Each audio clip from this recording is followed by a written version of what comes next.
말씀으로 여는 하루. 이미경 집사.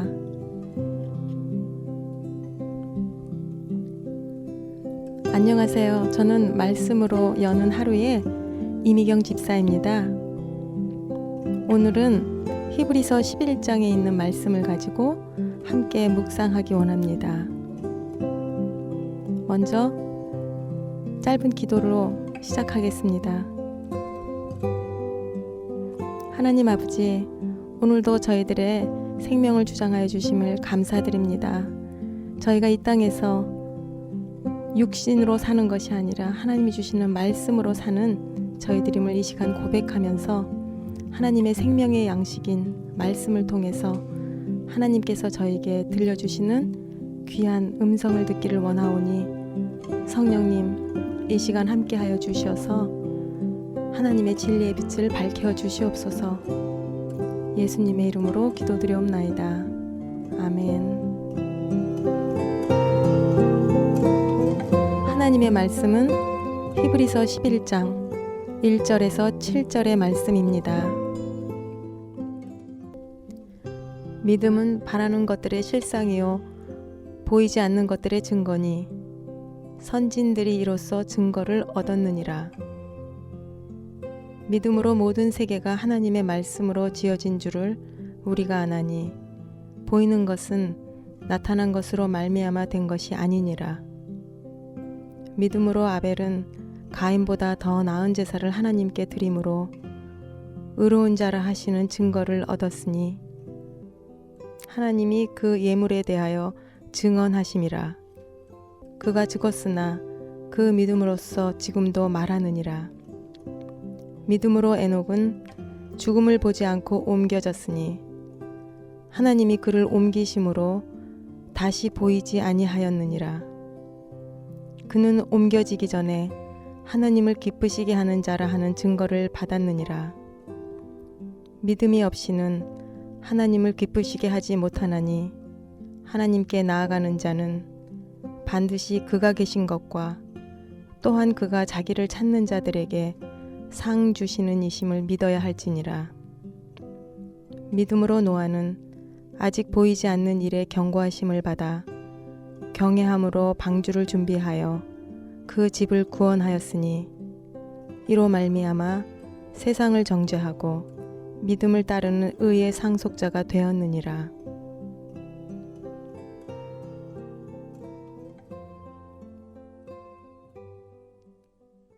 오늘부터 시작하는 히브리서 11장을 사람들은 믿음장이라고 부릅니다. 왜 히브리서 11장을 믿음장이라고 할까? 저는 1절을 시작하면서 믿음은 하고 시작합니다. 그런데 짧은 7절 말씀 안에 믿음으로 이렇게 믿음이라는 말이 여러 번 나오는 거를 보면서 시작을 알 것 같습니다. 히브리서 11장에서 어떤 이야기를 하려는지. 그러면서 저는 제가 오래 믿었지만 믿음이란 과연 무엇일까라고 누군가가 저에게 묻는다면 뭐라고 얘기를 해야 할까 하고 생각을 해보니까 단번에 명쾌하게 믿음에 대해서 정의하기가 참 어렵습니다. 때로 믿음이 있다, 없다, 또 믿음이 적다, 많다 등등으로 마치 우리는 믿음의 어떤 형체를 보는 것처럼 믿음에 대해서 말할 때가 많이 있습니다. 예수님께서도 제자들과 함께 배를 타고 가시다가 큰 풍랑을 만났을 때 어쩔 줄 몰라 하는 제자들이 예수님을 깨울 때 예수님께서는 제자들을 향하여 믿음이 없는 자들아 하시면서 나무라신 적도 있고 또 백부장에게는 이만한 큰 믿음을 이스라엘에서는 본 적이 없다고 하시면서 그 백부장의 큰 믿음을 아주 흡족해 하시면서 칭찬하신 그런 믿음도 있습니다. 그런 걸 보면 믿음은 눈에 보이지 않지만 우리들이 삶 속에서 어떻게 행동을 하고 어떻게 반응을 하느냐에 따라서 사람들은 마치 보는 것처럼 믿음이 있다, 크다, 없다 이렇게 말을 합니다. 저는 이러한 믿음에 대한 사람들의 평가를 보면서 과연 나는 믿음이 정말 있는 사람인가? 아니면 믿음이 적은 사람인가? 그러한 것들을 히브리서 11장을 시작하면서 제 자신에게 질문을 합니다. 먼저 1절 말씀에 믿음은 바라는 것들의 실상이라고 하셨는데 그 바란다는 것이 소망을 뜻한다고 합니다. 그래서 믿음 안에 있는 사람들의 소망은 무엇일까? 오늘 말씀을 묵상하면서 과연 나의 진정한 소망이 무엇인가를 생각해 보려고 합니다. 또 말씀을 읽으면서 믿음으로 살았던 아벨과 노아와 또 에녹과 이 믿음의 사람들에 대한 이야기가 나오는데 저는 믿음으로 아벨은 이렇게 얘기하는데 마치 그 말씀이 아벨의 하나님 이렇게 말씀하시는 것 같습니다. 제가 가끔 구약 말씀을 읽다가 부러운 마음이 들 때가 있곤 합니다. 하나님께서 자신을 나타내실 때에 이스라엘 백성들에게 아브라함의 하나님, 또 이삭의 하나님, 야곱의 하나님이라고 표현하실 때가 있는데 그러한 아브라함과 이삭과 야곱과 함께 하시는 하나님이 연상이 되면서 나도 나의 하나님이라는 것을 이 시간 생각하게 됩니다. 저도 아이들이 어릴 때 이웃을 만나게 되면은 누구누구 엄마라고 부릅니다. 어떤 사람들이 나를 누구의 엄마라고 부를 때 우리의 아이와 나와의 관계가 확실하게 엄마와 아이와 관계로 연결지는 것처럼 본문에서 아벨의 하나님, 또 에녹의 하나님, 노아의 하나님 이런 것을 생각하면서 믿음이란 나의 하나님을 만나는 거라는 마음이 듭니다. 또한 제가 나의 하나님이라고 하나님에 대해서 부를 수 있는 믿음을 주신 것에 대해서 오늘 다시 감사하게 됩니다. 내가 어떻게 하나님을 아버지라고 부르고 나의 하나님이라고 당당히 말할 수 있었을까? 그런 것을 생각할 때 예수님께서 나를 만나주셨고 또한 그 예수님을 통해서 나는 하나님을 아버지라고 부를 수 있는 그러한 권세를 받은 것입니다. 믿음은 말씀을 통해서 자라나기 시작하는데 말씀을 묵상하면서 저는 하나님에 대해서 점점 알아가게 되었습니다. 그러면서 제가 가지고 있었던 세상의 가치관과 또 학교에서 배웠던 많은 지식과 또 세상에서 익혀온 많은 경험들이 그동안에 제가 하나님을 아버지라고 부르기 전에는 그러한 것들을 통해서 저의 인생의 길을 찾아가려고 했는데 이제 새롭게 배워가는 하나님의 진리의 말씀을 알아가면서 이제는 지금까지 제가 택했던 길이 아닌 말씀이 가르쳐 주시는 길들을 통해서 제가 한 걸음 한 걸음 나갈 때 주변에 있는 사람들은 저에게 믿음이 있는 사람이라고 말을 합니다. 이렇게 점점 하나님을 알아가면서 저의 삶의 방향이 점점 하나님께서 인도하시는 길을 나가면서 저는 저도 모르게 자연스럽게 주변에 있는 많은 사람들에게 삶에 영향을 주기 시작합니다. 일터에서도 함께 일하는 사람들과 말 한마디를 나누면서도 하나님에 대한 이야기를 하게 되고 또 어떤 같이 일하는 사람들이 어려운 일을 만나면 자연스럽게 내가 하나님께 기도할게 라고 그 사람들의 마음을 위로하고 하나님께 간절히 기도함을 통해서 하나님을 모르던 사람들이 저의 영향력 안에서 하나님에 대한 관심을 갖고 하나님께 나오는 사람들도 있습니다. 이렇게 제가 상상하지도 못했던 삶으로 나를 인도하시는 그 놀라운 하나님의 은혜가 이 시간 너무 감사하며 지금까지 하나님의 말씀을 묵상하면서 지나간 나의 삶을 다시 한번 뒤돌아보게 됩니다. 제가 하나님을 간절히 원했던 것도 아니고 제가 하나님을 만나기 위해서 어떠한 노력을 많이 한 것도 아닌데 저는 지금도 이해 안 되는 것은 어떻게 하나님께서는 저를 참 불쌍히 여기시고 또 긍휼히 여겨주셔서 나로 하여금 믿음의 사람으로 태어나게 하셨는지 그것이 정말 은혜라는 마음이 이 시간 감사하게 됩니다. 예수님을 보내주심을 통해서 나에게 새로운 세상을 열어주시고 또 믿음의 세상으로 들어가게 하신 하나님을 오늘 참 감사하고 찬송하게 됩니다. 또한 6절의 말씀이 믿음이 없이는 하나님을 기쁘시게 못한다고 하십니다. 말씀을 묵상하면서 믿음이란 자체가 하나님과 절대 분리되어 생각할 수 없는 믿음 이퀄 하나님의 존재 인정이라는 그러한 생각이 듭니다. 그 하나님을 인정하는 거에 있어서 어느 만큼 나는 나의 삶에서 하나님의 존재를 인정하고 그분을 신뢰하느냐, 그것이 나의 믿음의 깊이이고 또한 예수님께서 나를 향하여서 칭찬하실 수도 있고 또한 나무라실 수도 있다라는 생각을 하게 됩니다. 범사에 하나님을 인정하면 하나님께서는 나의 길을 인도해 주시겠다고 약속하셨습니다. 그러면 하나님을 인정한다는 것은 과연 무엇일까? 하나님을 인정한다는 것에 대해서 생각하게 됩니다.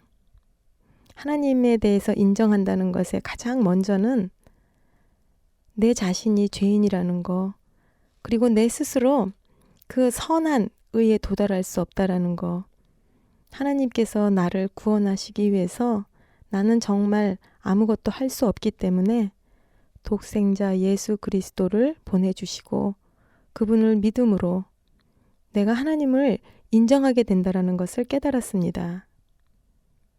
예수님을 영접할 때 시작된 믿음은 나로 하여금 점점 더 하나님의 존재를 인정하게 되고 또 말씀을 배우면서 하나님께서 온 우주를 창조하셨고 또 나를 만드신 분이라는 것을 믿게 되면서 하나님 앞에 이제는 정말 예배자로 나아가게 됩니다.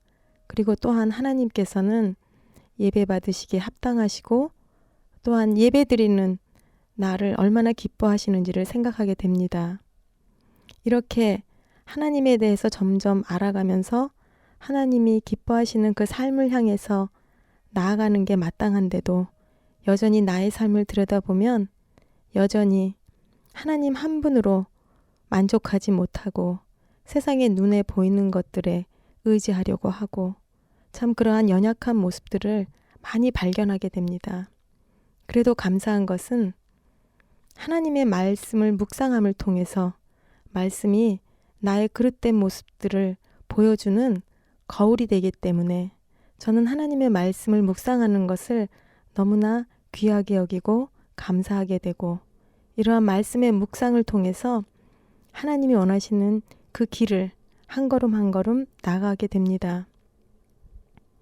하나님을 기쁘시게 하는 것은 하나님을 내 인생의 최고의 자리에 높여드리고 내 존재가 하나님의 선하신 뜻 안에 있음을 믿고 나의 삶의 주인이 하나님이심을 날마다 고백드리는 것입니다.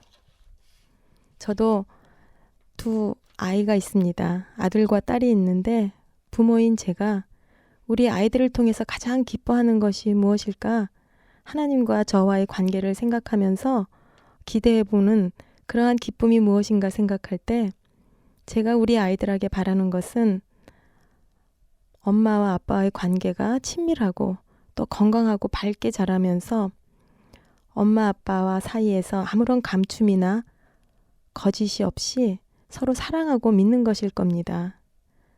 저같이 부족한 사람도 엄마가 되고 보니 하나님의 마음이 조금 더 깨달아지면서 또 하나님께서 자녀 주신 것이 얼마나 나에게 복이고 하나님의 선물인가를 고백하게 됩니다.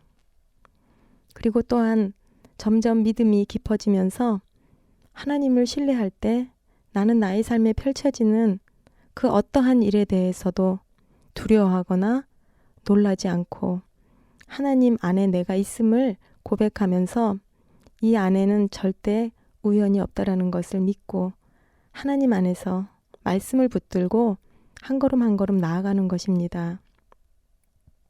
오늘 본문에서 하나님께서는 상을 주시는 하나님이라고 말씀하십니다. 또한 상을 준다면 상을 싫어하거나 거부하는 사람은 없겠죠. 그 상이 어떤 상이냐, 또 얼마나 권위 있는 상이냐에 따라서 그 가치는 더욱더 증가될 것입니다. 마침 그저께 소치 동계 올림픽 경기가 끝났습니다. 세상에 있는 많은 사람들은 다 관심을 가지고 누가 금메달을 딸 것인가, 어느 나라가 가장 많은 상을 탈 것인가에 집중해 있었습니다. 특히 우리는 피겨스케이트 김연아 선수 때문에 더더욱 메달에 관심이 집중돼 있었습니다. 요즘 김연아 선수의 판정을 놓고도 탄원을 해야 하느냐 마느냐 의견이 분분합니다. 판결에 대해서 어떤 사람은 옳다고 하는 사람들도 있고 또 어떤 사람들은 불공평했다고 말하는 사람들도 있습니다. 사람들이 하는 판단은 항상 한쪽으로 치우치게 돼 있고 모든 사람들이 다 그 모든 것에 인정할 수 있는 그러한 경우는 특별히 그렇게 많지 않은 것 같습니다. 그러나 완전하신 하나님의 심판대 앞에 설 때에 어느 누구도 하나님의 심판에 대해서 아무 할 말이 없을 것입니다. 왜냐하면 하나님의 심판은 완전하시고 공평하시기 때문입니다.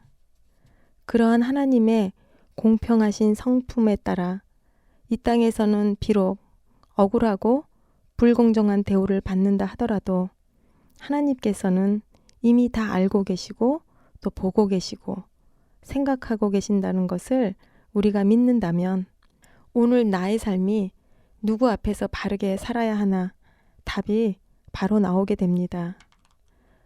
또 하나 너무 감사한 것은 이렇게 믿음의 경주를 하는 모든 사람들이 다 상을 받을 수 있다는 것입니다.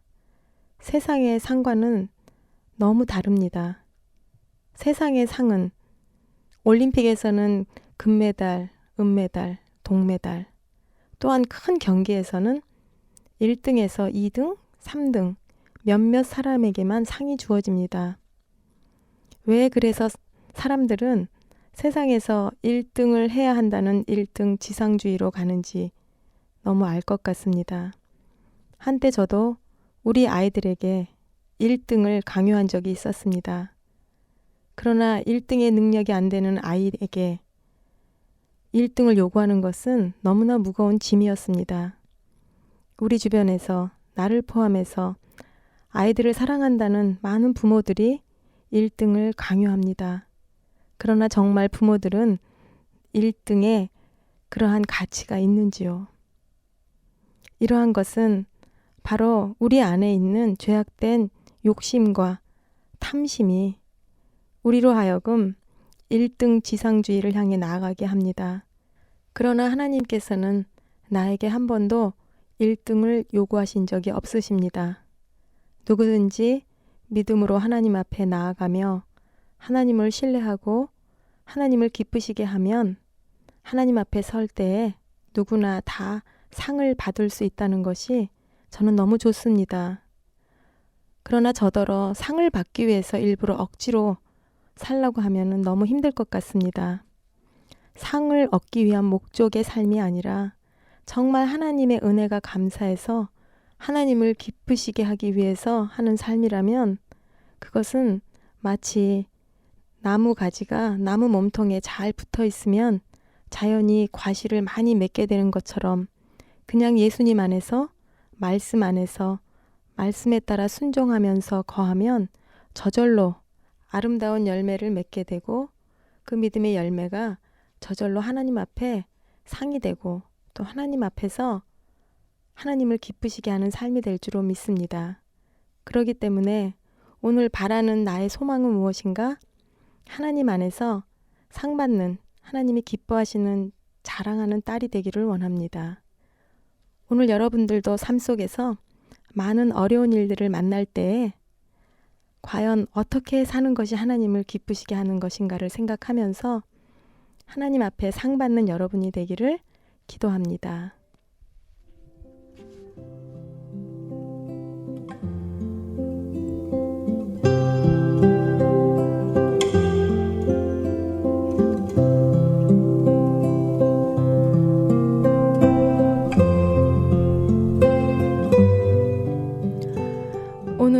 믿음에 대해서 함께 생각해 봤습니다.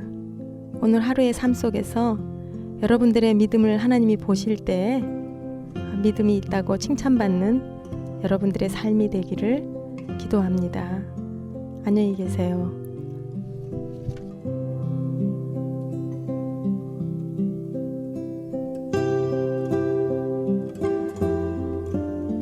지금까지 말씀으로 여는 하루의 이미경 집사였습니다.